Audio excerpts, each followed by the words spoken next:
Earth under assault. Galactic Council. Immediate regret. The silence lasted 4 hours. Then the fleet commander's channel opened, and the only sound that came through was his breathing. I had been sitting in my office on the 43rd level of the council tower when the transmission came in, and I remember the exact moment because I had just finished a cup of warm Seth and was reading a budget approval for the next quarter. Routine work. The kind of work a counselor does when there is nothing important happening. The kind of work I had been doing for 11 years without interruption. My name is Vrendax. I am, or was, depending on how you count it, a second-tier diplomatic attaché to the Galactic Council's Outer Systems Liaison Branch. I processed treaties. I reviewed first contact protocols. I sat in chambers full of beings far older and far more important than me. And I voted the way I was supposed to vote, and I went home and slept without much trouble. I voted yes on the Earth Suppression Order. I want to say that plainly before anything else. I was in that room. I raised my marker. I watched the tally go green and felt nothing except mild professional satisfaction that the session had ended on time. That was 8 months ago. A great deal has changed since then. The Earth file had been on my desk for 6 weeks before the vote, and I will admit I had not read all of it. First contact files are long. They are full of biological surveys and atmospheric readings and cultural extrapolations that all blur together after the first 100 pages. I read the summary, the way most counselors read the summary, and the summary said what summaries always say. New species, pre-interstellar, single inhabited world, low threat classification, likely compliant with standard integration procedures. There was a note at the bottom of the summary, added by a junior analyst whose name I did not recognize, that said the threat classification had been revised upward twice in the previous year and that the revision requests had been denied both times due to administrative backlog. I read that sentence. I moved past it. I did not ask who the analyst was or why the requests had been denied. I have thought about that sentence every day since. The vote itself was unremarkable. The chamber held 41 seated counselors, plus 7 advisory delegates who could speak but not vote. The measure before us was simple. Authorize the Galactic Council fleet to conduct a suppression operation against the Terran home system, with the stated purpose of compelling signature on the Standard Integration Treaty. There had been a handful of these operations over the centuries. They were never pleasant, but they were effective. Species that refused the treaty were shown, in firm and specific terms, the difference between their military capability and ours. Most signed within a week. A few held out for a month. One species, the Orith, had taken 3 months, and they were still considered the most stubborn case in council history. High Counselor Mevrak gave a brief address before the vote. He described the Terrans as a young species in the grip of misplaced pride, unwilling to recognize the structure of the galaxy they had just entered. He said the fleet would be sufficient. He said the operation would be clean. He said the word brief 4 times. I counted, without meaning to. The vote passed at 38-3. I was one of the 38. I signed the processing paperwork in the hallway afterward and made notes to follow up with the integration department about welcoming procedures once the Terrans signed. I thought about what their primary cultural exports might be and whether my office would need to coordinate with the Trade Bureau. I ate dinner with 2 colleagues and did not think about Earth again for 17 days. The fleet was led by Admiral Corrin, a decorated commander with 22 years of active service and a record that included 6 successful suppression operations, 2 border resolutions, and 1 full military engagement. He was considered one of the finest tacticians in the Council's active roster. I had met him once at a reception and found him precise and confident in the way that experienced commanders tend to be. Not arrogant, just certain. His first transmission after departure was routine. Fleet composition, travel schedule, projected arrival window. Standard material. I received it, logged it, filed it. His second transmission arrived 14 days after departure and contained updated atmospheric scans of the Terran home world and a note that long-range sensors had picked up what appeared to be a significant number of orbital installations that had not been present in the original survey data. The note was flagged low priority. The analyst who flagged it had also not read the full file. His third transmission arrived on the morning of the 17th day. It was not routine. It was addressed to the full council, not just the liaison branch, and it contained 3 words before the audio cut out. They were ready. Then the silence. For hours of silence from a fleet of 47 council warships, carrying the combined tonnage of a small moon, crewed by 11,000 personnel, armed with weapon systems that had not been meaningfully challenged in over a century. I sat in my office and stared at my display and watched the silence stretch for minutes into hours, and the feeling that began in my chest during that time was not one I had a name for yet. It was not fear exactly. It was something quieter, something that had the texture of understanding beginning to arrive very slowly, like a tide you can see from a long distance before it reaches you. When the channel finally opened, Admiral Corrin's voice was level. He had that kind of discipline. Whatever was in his chest, he kept it out of his voice. But the words he said made the entire liaison branch fall completely still. He said, "We engaged the Terran defense formation at the outer orbital boundary. They were already in position. They knew our approach vector. They knew our fleet configuration. They responded with formations and timing that do not match any pattern in our tactical library, and they did not break. Request immediate council session. We need to talk about what we are dealing with." I set down my second cup of Seth. It was cold. I had not noticed when that happened. In the emergency council session that followed, High Counselor Mevrak was still using the word manageable. I watched him use it 3 times in the first 10 minutes and noticed that each time he said it, the chambers were a little quieter afterward, as if the word were absorbing the air around it and leaving less room for anything else. The 7 advisory delegates were still. The technical analysts seated along the far wall were looking at their displays with expressions I was not used to seeing on technical analysts, who are, as a group, not easily unsettled. I pulled up everything in the file I had not read the first time. I started with the analysts' flagged revision requests. Then I went further back. The Terrans had been aware of the Council for longer than we had been aware of them. That was the fact I kept returning to. Tucked in a data annex near the back of the file, in a section labeled Signals Analysis, Pre-Contact Period, was a record of Terran deep space transmissions going back nearly 40 years. They were not transmissions aimed at us. They were internal communications, civilian broadcasts, scientific publications. But in among them, starting about 30 years before our scout ships first logged their system, were a series of transmissions that our analysts had initially categorized as noise. They were not noise. They were structured data, measurements, tracking logs, trajectory analysis. The Terrans had been watching other ships moving through their region of space for 3 decades. They had been recording what they saw and building a picture from it, piece by piece, without ever making contact, without ever revealing that they were watching. They had simply sat in their system, on their single planet, and paid attention. 30 years of paying attention. I thought about what 30 years of watching US would tell an intelligent species with a talent for pattern recognition. I thought about what they would have learned about how we move, how we communicate, how we deploy fleets, what formations we favor, what our approach corridors look like, what a standard suppression operation looks like from the outside. I thought about how many times in 30 years we had moved ships through or near their region of space without ever wondering whether anything was watching. The council chamber was still discussing asset reallocation when I quietly closed my display and sat back in my chair. The Terrans had not been surprised by the fleet's arrival. The Terrans had been waiting for it. I thought about that long after the session ended, walking home through the tower's upper corridors with the city lights below me and the feeling that the tide I had seen from a long distance was no longer a long distance away. I thought about a species that watches for 30 years without speaking, that studies without revealing itself, that waits and prepares, and then, when the moment arrives, is already in position. I thought about Admiral Corrin's voice on the channel. 3 words, level tone, career, discipline holding the rest of it inside. They were ready. I did not sleep well that night. And in the morning, the reports from the fleet began to arrive in earnest, and I understood, reading the first of them, that I had not yet begun to grasp what we had done.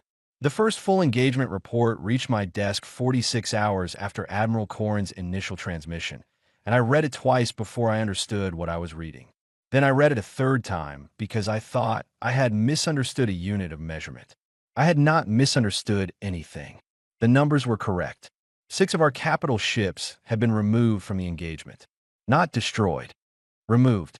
The distinction, as the report explained it in careful operational language, was that the ships were still structurally intact, still crewed, still capable of function, but they had been maneuvered into positions from which they could neither advance nor retreat without becoming a hazard to the rest of the fleet. The Terrans had not eliminated them. They had boxed them in and moved on. It took our analysts 2 full days to reconstruct what had happened from the sensor data, because the Terran formation patterns did not follow any logic they recognized. The ships moved in groups, but the groups did not behave like standard squadron formations. They split and rejoined at angles that looked, from the raw sensor feed, almost random. They were not random. When our tacticians finally mapped the full sequence of movements against the fleet's position data, the shape that emerged was not chaos. It was a net, a very patient, very precisely constructed net.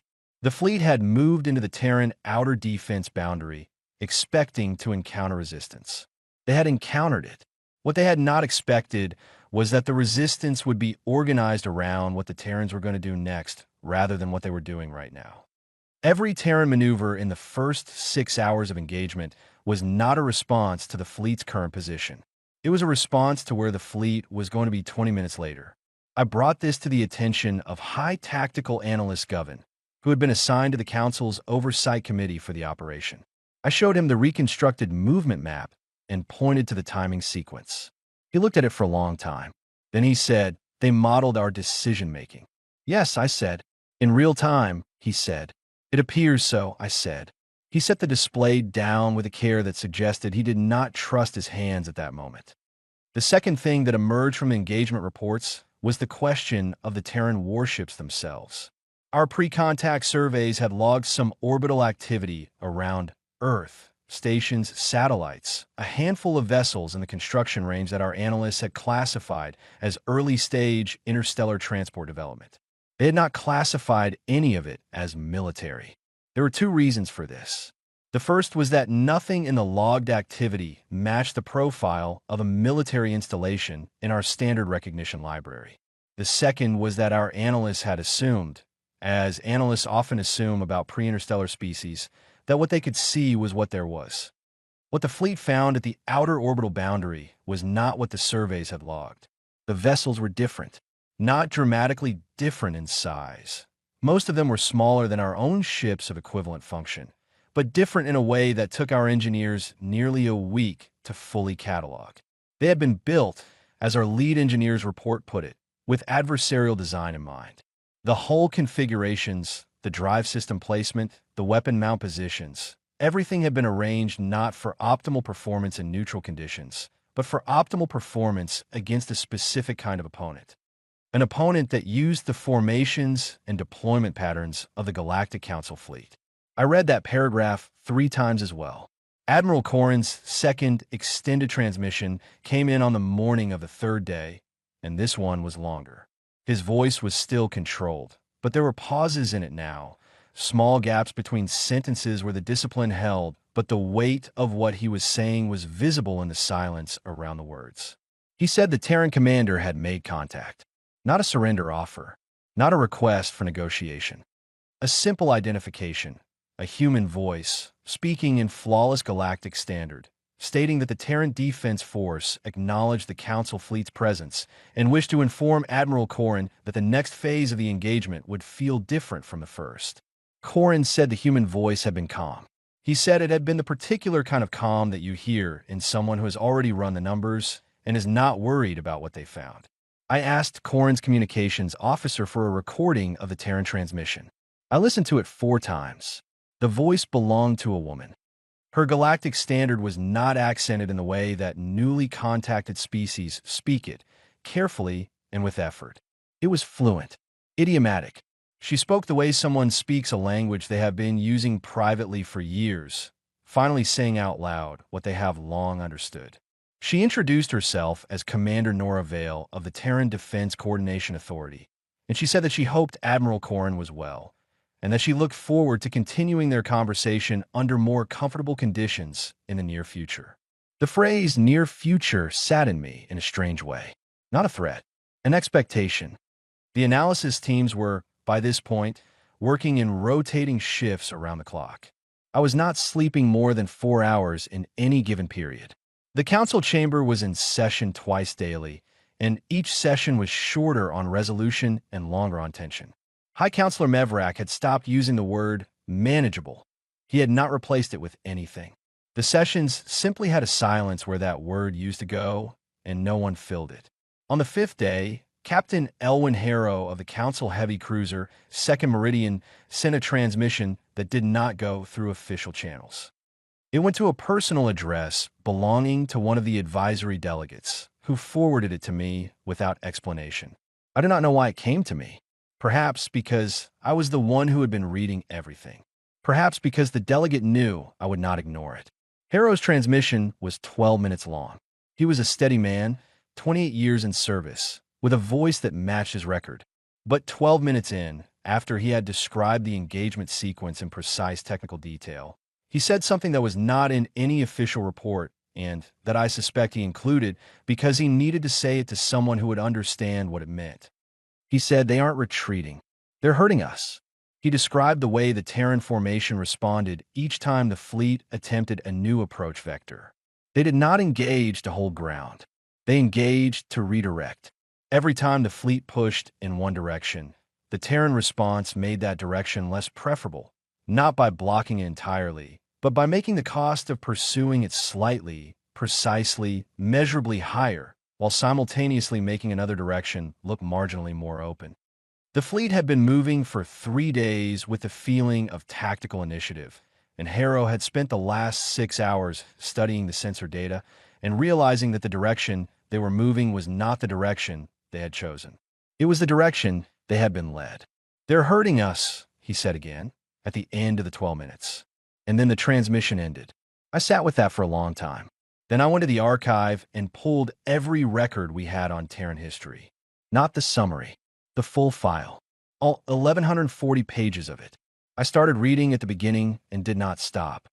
The word hurting sat in my mind like a stone in still water, sending out rings.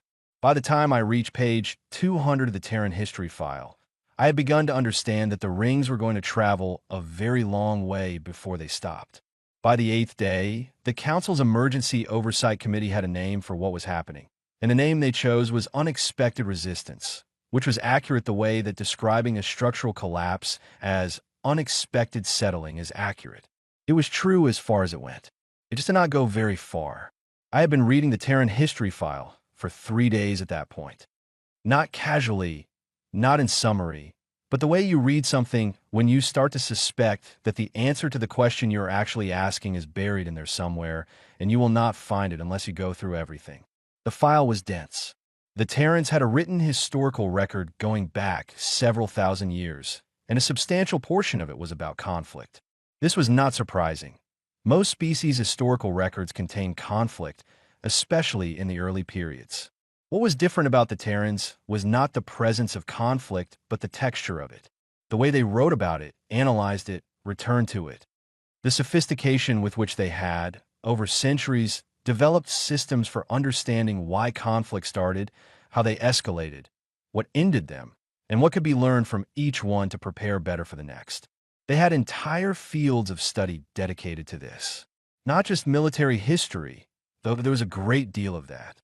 They had fields dedicated to the psychology of conflict, the sociology of conflict, the economics of conflict, the mathematics of conflict. They had built institutions devoted entirely to the analysis of historical engagements, not to celebrate them, but to extract from them whatever practical knowledge might be useful later. They called these institutions various names in their various languages, but the function was always the same. Turn experience into understanding, and turn understanding into preparation. I thought about this on the morning of the 9th day, while Analyst Govan was presenting the committee with a revised assessment of the Terran fleet's capabilities. He was describing a weapons system our engineers had not previously categorized, and he was doing so in a careful, neutral tone that was doing a great deal of work to keep the content of what he was saying from becoming the atmosphere of the room. The Terrans had developed their own version of the Council's primary hull-penetrating ordnance. Not a copy, their own version. Distinct engineering approach, different delivery mechanism, arriving at the same functional outcome by a different path. This was unusual not because the technology was particularly rare. Several Council species had developed it independently, but because the Terrans had developed it before first contact, before they had ever communicated with another intelligent species, before anyone, as far as our records indicated, had told them it existed. Govan showed the committee the development timeline our intelligence teams had reconstructed from Terran public records and broadcast signals. The Terrans had begun work on the technology approximately 19 years ago. This was 14 years before our scout ships logged their system. They developed it in isolation, Counselor Peth said from the far end of the table. She was one of the three who had voted against the operation. She had not said this as an accusation, but it landed that way. They developed it, Govan said carefully, in anticipation. The room was quiet for a moment. Anticipation of what? High Counselor Mevrak asked. Govan looked at his display. Of contact with a more technologically advanced species. The Terran scientific literature from this period contains significant discussion of the likely nature of first contact between their species and others. The prevailing view in their academic community, as best our translators can reconstruct it, was that contact was not likely to be friendly. They assumed we would be hostile, Peth said. They assumed, Govan said, that any species capable of reaching them would have a significant technological advantage. And they assumed that a species with a significant technological advantage would have used that advantage historically to impose terms on smaller species. They studied the probability distribution of that outcome and built their preparation around it. I sat back in my chair. They had looked at the logic of galactic contact, the mathematics of what an advanced civilization meeting a less advanced one is likely to do, and they had concluded, without any specific intelligence about the Council, that preparation for confrontation was rational. And then they had prepared for confrontation for 30 years. The Council had never been studied before. We were the ones who did the studying. We were the ones who arrived, assessed, cataloged, and decided. The idea that a pre-contact species would look outward and see us coming. Not us specifically, but something like us, something capable and organized and likely to want compliance, and would spend 3 decades getting ready for that moment had not occurred to anyone in the chamber when we took the vote. It had not occurred to me. I found, on page 641 of the Terran history file, a document that our translation team had flagged as culturally significant but had not elevated to the main file summary. It was a manual, a training document used by one of the Terran's primary military institutions. The translation was imperfect in places, but the opening section was clear. It said, "The goal of every engagement is not to win the fight you are in. It is to ensure there are no further fights." I read that sentence and understood, in the way you understand something that has been true for a long time before you recognized it, that the fleet was not fighting a battle. It was participating in a demonstration. The Terrans were not trying to destroy the Council fleet. They were trying to show the Council fleet, and by extension, the Council itself, something specific. They were trying to show us what we were dealing with. I brought the training manual excerpt to the full Council session that afternoon. I stood at the presentation position, which I had never used before in 11 years of attendance, and I put the translated text on the main display, and I read it aloud. And then I looked around the chamber at 41 counselors who had each voted the way the votes were supposed to go, who had each read the summary instead of the file, who had each assumed that the word brief meant something when a man with a long record said it 4 times. I said, they did not build a fleet to defend themselves from us. They built a fleet to teach us something. The question before this chamber is not how we proceed with the suppression operation. The question is whether we are willing to learn what they are teaching. High Counselor Mevrak looked at me for a long moment. Then he said, "What are they teaching?" I thought about the word hurting. I thought about the 30 years of watching. I thought about a woman's voice speaking Galactic standard like a language she had been keeping private. I said, that we are not the only ones who have been paying attention. The session did not end in resolution. It ended in the way that sessions end when the available options have each become uncomfortable in their own specific way. Mevrak called for a recess and told the committee to develop a revised tactical assessment by morning. I walked out of the chamber and down the long corridor toward the archive because there were still 499 pages of the Terran history file I had not read, and I intended to read all of them. I voted yes on sending reinforcements 3 days later. I'm still not entirely sure why. I think it was because the alternative, acknowledging that we had made an error of a size that required us to think differently about ourselves, was not something the chamber was prepared to do in a single session. I think it was because the institutional weight of the decision already made pressed against the possibility of the decision being unmade. I think it was because I was tired and had not slept properly in 9 days, and the vote happened at the end of a very long afternoon. I voted yes. Then I went home and sat at my window with the city below me and read the sentence from the training manual again. The goal of every engagement is not to win the fight you are in. The reinforcements departed the following morning. They did not reach Earth.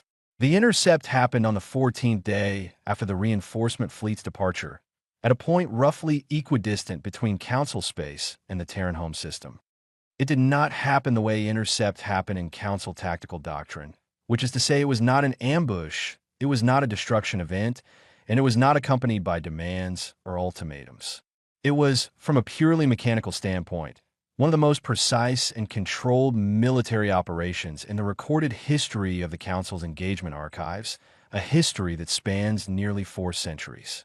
A Terran squadron, numbering 17 vessels, emerged from a region of space our sensors had classified as empty. Classified it incorrectly, we now understood, because the Terrans had been there for an indeterminate period running a sensor-passive configuration that our detection systems were not calibrated to find, and took up positions around the reinforcement fleet. Not aggressive positions. Not attack vectors. What our fleet commander, Vice Admiral 10, described his transmission as observational proximity. The Terran ships were present. They were close. They were not firing. 10 ordered a halt to the fleet's advance and attempted to establish communication. The response came within 4 minutes, which meant the Terrans had a communication protocol prepared and ready. The voice on the channel was not Commander Vale this time. It was a man. Our translation team later identified the language he opened with as an older Terran tongue, not Galactic Standard, but a language spoken by a large portion of Earth's population, delivered without translation assistance, as if to establish at the outset that they were not relying on our tools to speak to us. He switched to Galactic Standard after 30 seconds, and his Galactic Standard was, if anything, better than Vale's. He introduced himself as Counselor-Designate Owen Marsh of the Terran Coordination Authority, a title our diplomatic corps had no record of, which meant the Terrans had invented it for this specific interaction. And then he said, with a pleasantness that was somehow more unsettling than a threat would have been, that he had a message for the Galactic Council, and that he would appreciate if Vice Admiral 10 would relay it in full. 10 related. The message arrived at my office at approximately the 3rd hour of the morning, and I was awake because I had stopped trying to sleep at regular intervals and had instead adopted the practice of sleeping when my body stopped cooperating and working when it did not. I read the message twice before I began to understand the scope of it. The Terrans had compiled a legal brief. Not a demand. Not a declaration of war. A legal brief. 47 pages, cross-referenced and indexed, citing the Galactic Council's own founding charter and the 7 treaties that expanded it over the following century.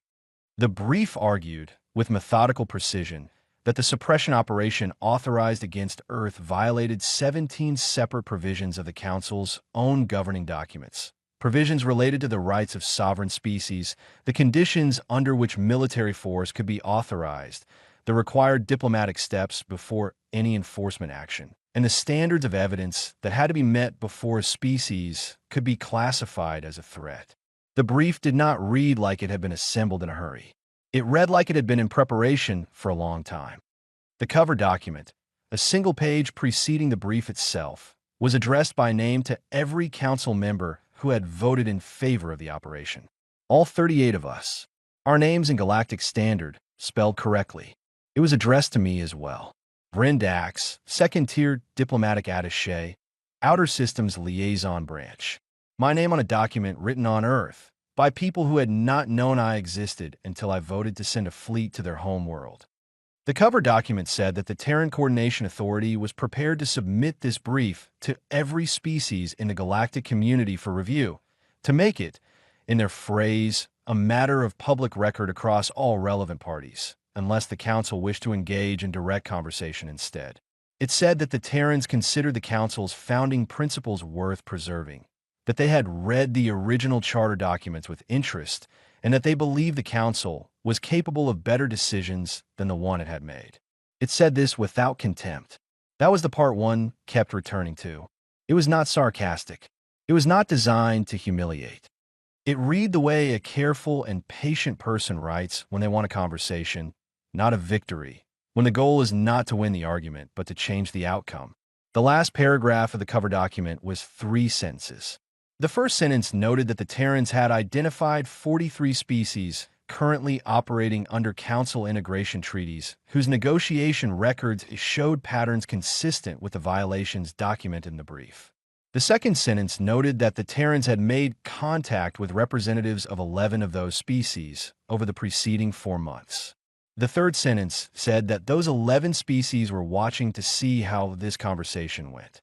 I sat with that for a very long time. Then, I forwarded the document to High Counselor Mevrak with a note that contained only 1 line. They have already written our apology. They are waiting for us to sign it. Mevrak called a full council session for that afternoon, and for the first time in 11 years of attendance, every seat in the chamber was filled before the session was called to order. The advisory delegates were present. The technical analysts were present. 2 former counselors who had not attended a session in years were present. The chamber had the quality of a room where everyone has read the same document and arrived with the same questions sitting behind their teeth, not yet spoken. Mevrak presented the brief without preamble. He had read it. I could see in the way he stood that he had read it several times, and that the reading had done something to the structure of his certainty that could not be undone. He did not use the word manageable. He did not use any word in its family. He presented the brief, and he asked the chamber for responses. What followed was not a debate. It was something closer to a reckoning, which is different from a debate in that the outcome of a debate is a decision, while the outcome of a reckoning is an understanding. The chamber worked through the 17 violations one by one. Some of them were genuinely arguable. The Terran brief was thorough but not perfect, and there were provisions where the Council's legal team found legitimate counterpoints. But most of them were not arguable. Most of them were simply correct. We had not followed our own procedures. We had skipped the required diplomatic steps. We had classified a species as a threat without the evidentiary standard our own charter required. We had sent a fleet because it was faster and easier than doing the work the right way. Counselor Peth, one of the 3 who had voted against the operation, did not say, "I told you so." She was not that kind of person. She asked, instead, whether the chamber was prepared to accept the conversation the Terrans were offering, or whether it intended to continue a course of action whose legal foundation had just been demonstrated to be hollow.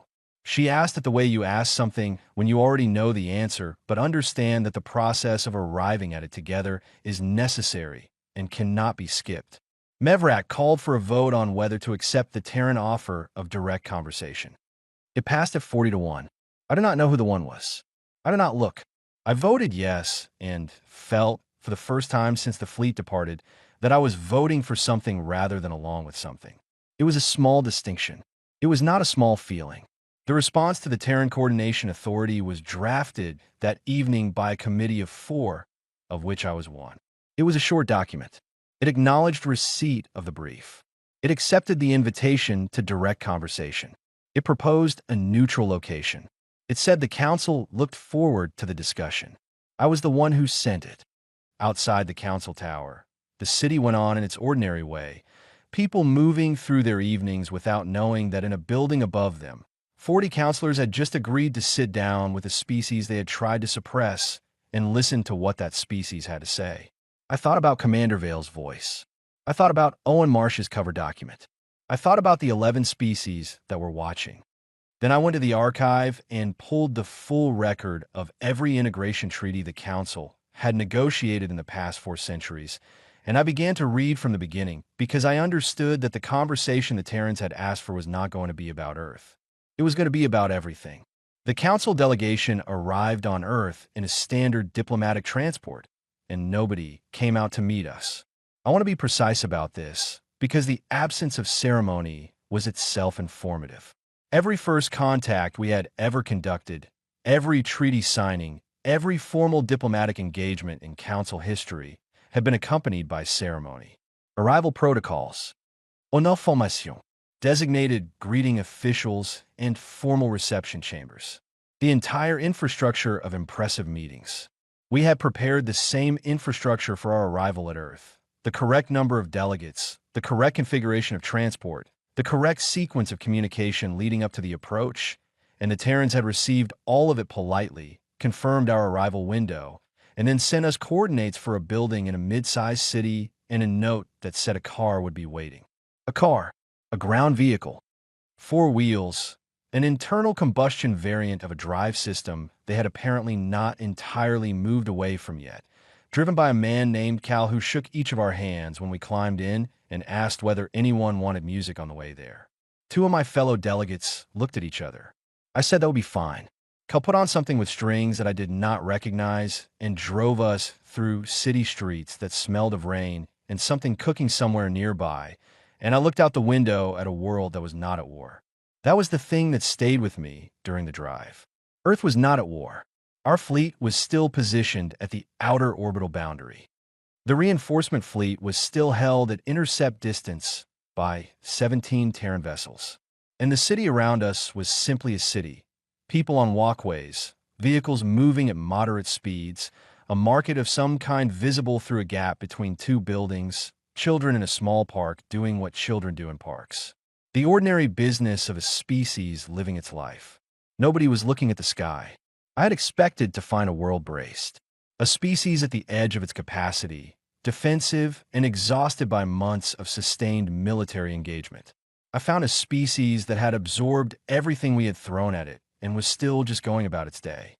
The building we were taken to was not impressive. It was functional.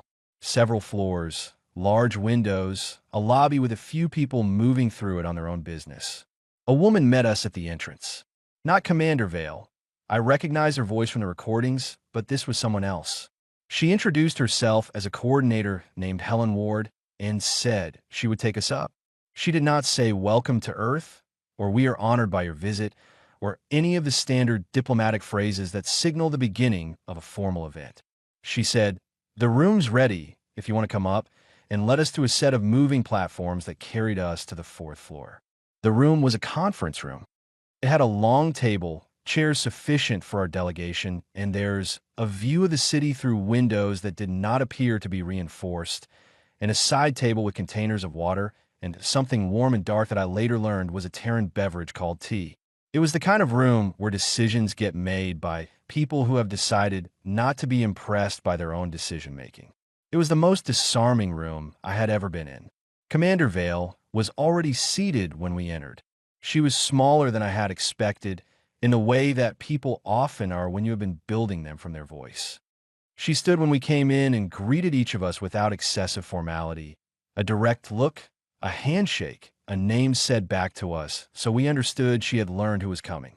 When she reached me, she held the handshake for one additional moment and said, "You sent the acceptance message." It was not a question. I said yes. She nodded, as if that confirmed something she had already thought about. Then she gestured to the chairs and said, "Please sit down." Owen Marsh was there as well, along with 3 other Terrans whose roles were not immediately clear to me, but who had the quality of people who know a great deal and choose carefully when to demonstrate it. There was also a quiet woman at the end of the table who was not introduced and who said nothing for the first hour, and who I later learned was the person who had written the legal brief. Vale opened the conversation by saying that the Terrans did not want an apology. This was not what we had prepared for. Our delegation head, Senior Counselor Averies, had a prepared statement. It had been reviewed and revised multiple times. It contained an apology. Vale did not give him time to produce it, not in a rude way, but in the way of someone who knows what's coming and needs to redirect before momentum builds in the wrong direction. She said the Terrans understood that apologies were part of council diplomatic procedure and that they were not dismissing the gesture, but that what they actually wanted was not a statement of regret. It was a conversation about structure. Avery said, structure. Vale said, the council's structure. The way decisions get made. The species that those decisions affect, and the way those species are treated in the process. She put a document on the table. It was not the legal brief that had already been delivered. This was something else. It was a list. The list contained 43 entries. Next to each entry was a species name, a date, and a summary of the integration negotiation conducted by the council with that species. The summaries were short. Most of them contained phrases like no pre-negotiation contact conducted and treaty signed within 11 days of fleet arrival, and no independent legal review available to signatory species. I recognized the format. It was the format of the Council's own treaty records. The Terrans had pulled our records. They had read 43 integration treaties in detail and annotated them against the standards our own charter set out. And in the same way they had documented the violations in our conduct toward Earth, they had documented a pattern in our conduct toward everyone. This is not about us, Vale said, and I understood that she meant it. We can handle ourselves. What we can't handle, and what we're not willing to ignore now that we're in a room with you, is what your processes have done to species that couldn't handle themselves. Avery's was quiet for a moment. Then he said, "What are you asking us to do?" Vale said, "Reform. Specific, documented, verifiable reform. The kind that has teeth." She paused, and there was something in the pause that was not a threat and not a plea, and was something more fundamental than either. You have an institution that was built on principles worth preserving. Those principles are in your founding charter, and they are good principles. You stopped following them. We would like to help you follow them again. The conversation that followed lasted 4 days. I will not detail every hour of it, because some of it is still the subject of ongoing formal process, and because some of it belongs to the people who lived it in a way that makes it not entirely mine to describe. What I will say is that Vale and her colleagues were the most prepared negotiating team I have ever sat across from in 11 years of council work. And that prepared is the wrong word because it implies they were ready for the conversation we brought. They were not ready for the conversation we brought. They had prepared the conversation we were going to have, which is a different thing. They had proposals, not vague ones, specific clause-level proposals for charter amendments, treaty review procedures, independent oversight mechanisms, and a formal process by which species currently under integration treaties could request external review of those treaties' terms. They had drafted model language. They had identified the specific provisions of the Council's founding documents that would need to be revised and proposed exact replacement text. On the second day, Avery said, "How long have you been preparing this?" Vale said, "Which part?" He gestured at the room. "At everything. We started studying council governance records about 22 years ago," she said. "They were available in the broadcast signals from that region. Not classified, just not flagged as important to the species sending them. 22 years. While our analysts have been filing their revision requests and watching them disappear into administrative backlogs, a species we hadn't formally acknowledged was reading our governance documents and writing better versions of them." On the third day, the quiet woman at the end of the table spoke for the first time. She said, "Counselor Dax." I looked at her. She said, "You read the full file. Before the vote, you received it and you read the summary. After the engagement began, you pulled the complete record. I would like to understand what changed." I thought about how to answer that. I said, "A sentence in a training document." She said, "Which one?" I said it aloud. "The goal of every engagement is not to win the fight you are in. It is to ensure there are no further fights." She nodded slowly. "You understood what we were doing." "Eventually," I said. "Not everyone does," she said. "Most species who end up in the situation you ended up in spend the whole time trying to win the fight they're in." She paused. "You stopped." I thought about the vote I took when the chamber voted to send reinforcements. I said, "I didn't stop immediately." She said, No, but you got there. The treaty that resulted from 4 days of conversation was not a simple document. It was a framework. It established a joint oversight body with authority to review integration treaty processes. It created a formal procedure for charter amendment that required broader consultation than the current system. It required that any enforcement action against a sovereign species be preceded by a documented process of independent review that the species under consideration had the right to be informed of and respond to. It also created a new category of council membership that the Terrans had designed specifically for this moment. Not full membership, which would have placed them within the existing structure without changing it. An associate partner status that gave them a formal standing to raise concerns, propose amendments, and participate in deliberations while maintaining independent governance over their own system. A position, in other words, from which they could work on the institution without being absorbed by it. Vale signed the framework document on the morning of the 5th day. Avery signed it for the council. I was one of the witnesses. Cal drove us back to the transport in the afternoon, and on the way I looked out the window at the city again. The rain had stopped. People were moving in the different way that people move when the weather changes, lighter, as if the whole day had been rearranged by the sun coming out. A group of young Terrans was sitting on steps outside a building, talking, not looking up at anything in particular. I thought about all of it on the way home. The 30 years of watching, the legal brief, the 4 days of conversation, the framework sitting in a sealed container in the transport's document archive, its signatures still fresh. I thought about the 11 species that had been watching to see how this went. When I arrived back at my office in the council tower, I sat down at my desk and opened a new document. I had been asked to submit a formal report on the Earth negotiation for the council's official record. I had been given a template. The template had sections for summary, outcome, and next steps, and a note at the top that said reports should be kept to a standard professional length and avoid the use of first-person language except where strictly necessary. I looked at the template for a while. Then I closed it and opened a blank document and began writing from the beginning, the way things actually happened, the way a person writes when they have been part of something and cannot find the honest account of it in the available formats. I titled it Immediate Regret, and when my supervisor saw the title the following morning and asked what it meant, I said it meant exactly what it said. She asked whether I thought the council regretted authorizing the operation. I said no.